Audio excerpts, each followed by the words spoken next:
Chicago Bulls are finally turning the corner where I believe that they are in a prime position to be somewhat of the next Oklahoma City Thunder or even just the next Indiana Pacers before Tyrese Halliburton got hurt. This team is filled with young stars and Montez Bazulis, Josh Giddey, Leonard Miller, and Anthony Simons is still on the team. You know, there's going to be a lot of new pieces and exciting pieces for this team. And I think a lot of the excitement for me stems from the possibilities that Tiago Splitter can bring to this team. One of the biggest issues for the Bulls is that they're just not necessarily a good shooting team. As a matter of fact, you can make an argument that they probably have gotten a little bit worse with these new acquisitions in Caleb Wilson and Dalen Swain. But the one opportunity you see is that, at least according to last year, we were tied with the Portland Trailblazers as the bottom 11 team for three-point percentages. Now, we shot a lot of threes, and so did they, and we both had average efficiency. So that means that despite our three-point shooting woes and the fact that we're just not the greatest three-point shooting team, we can still be able to compete with as long as we have really good coaching, which I believe that Tiago Splitter definitely is, because Tiago Splitter pulled that Portland Trailblazers team from the ashes, having Chauncey Billups getting arrested from the very beginning of the season, stepping up and still getting them to the playoffs where they were able to take a game or two away from the San Antonio Spurs, the people who went right into the finals. You know, that was a Cinderella story if they were ever to beat them. But it was a situation where, hey, we're absolutely happy with the fact that we're even in here in the first place, but we're even more ecstatic with the fact that we're able to get a couple games away from the championship contenders.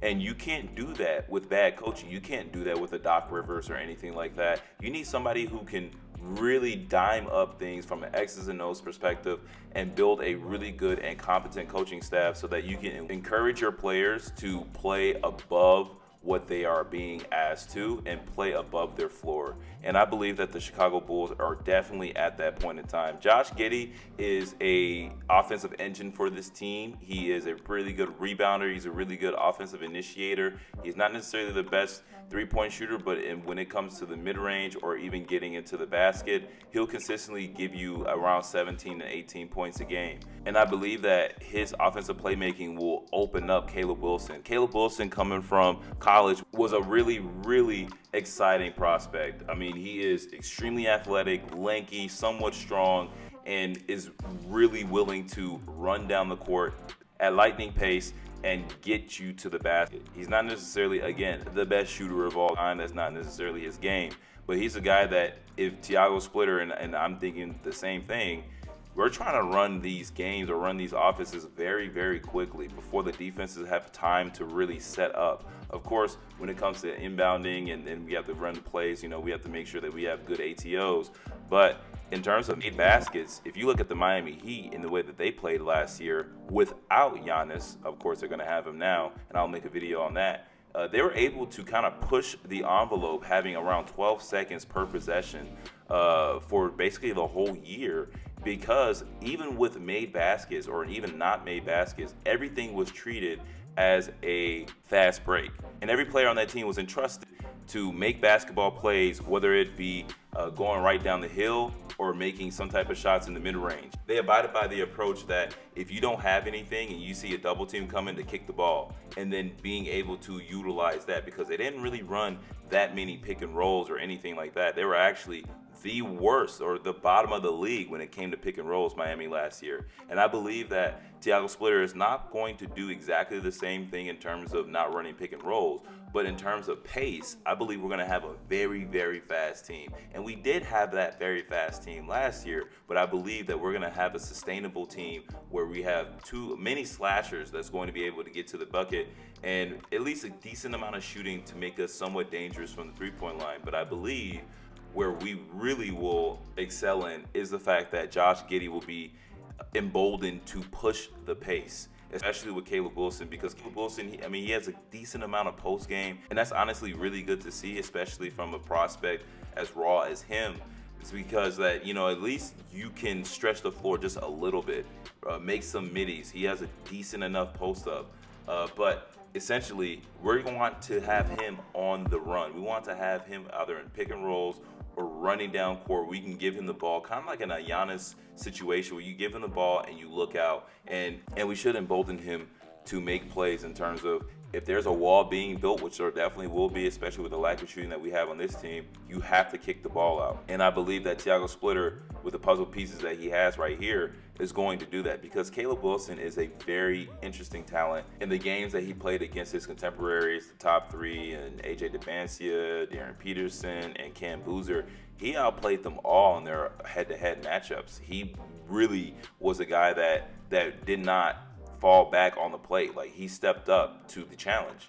And I believe, especially with what I've been hearing from the media, at least from him lately, that he's been very confident and that he is very motivated to not only prove that he shouldn't have been the fourth draft pick, but also that he's better than the three that was accepted ahead of him. And I believe that with the Bulls having a team that they have where it's a really, really young team, and so there's going to be a fluctuation of minutes, and for sure he's going to average around 30 to 35 minutes a game on any daily basis.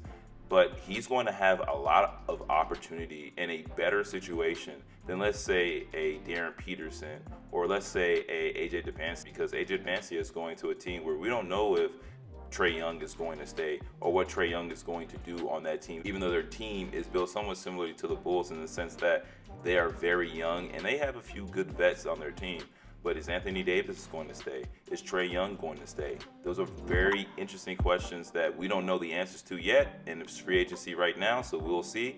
But AJ DeBancia might be in a very tough situation. But I believe Caleb Wilson is probably in a better situation than all of the top four picks. And so I believe that Caleb Wilson is going to really unlock this team in terms of being very, very aggressive on offense. But also, I believe that he's going to unlock this team on defense. The Bulls right now is a very lengthy team. And if Tiago Splitter can really galvanize the troops to tell them, hey, listen, man, we need to be on these boards. We need to be in the gaps. We need to go for these. We need to go for these blocks so that we can facilitate more easy points on fast breaks. I believe that is essentially what we're going to do. And we didn't really have that defensive focus last year, and it probably won't be the greatest even this year.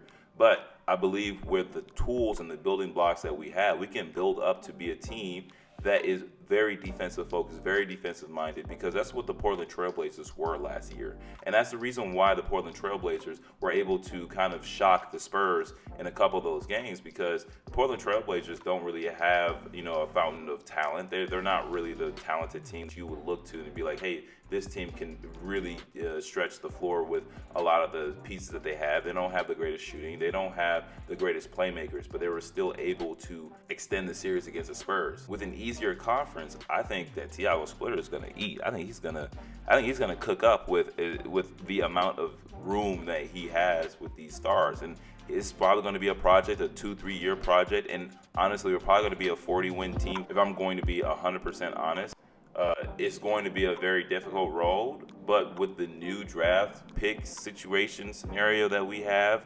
being a 40-win team is actually not so bad. You get pretty good odds. Now, do I agree with the fact that we have to, look at this draft process as some type of mystical thing when the NFL literally exists and they understand that you just give the best player to the worst team and you make do with what you have? And I don't know. I don't agree with it, but this is where we're at. And this new draft process is definitely going to help the Bulls, because the Bulls have been a 40-win purgatory for like the last 5 or so years, it feels like. And so I believe that Tiago Splitter, again, will be in that 40-win scenario, that 40-win bracket, and that we will be able to kind of like bring a little bit more talent to the team than we would have been in the past years, because we really got lucky with Caleb Wilson. But I do believe Tiago Splitter is going to show something really riveting to this organization. And I think that Bulls fans, and I'll say that for myself, the Bulls fans, we're ready for something. We're ready to believe in something, especially with this new entertainment district that's being built. We're super excited. We're super pumped to see what the Bulls is going to bring. And so we'll see what Caleb Wilson is going to have in store for us in this season. But I believe Caleb Wilson is going to have a very consistent game, 15 points, probably like around 7 rebounds and 3 or 4 assists.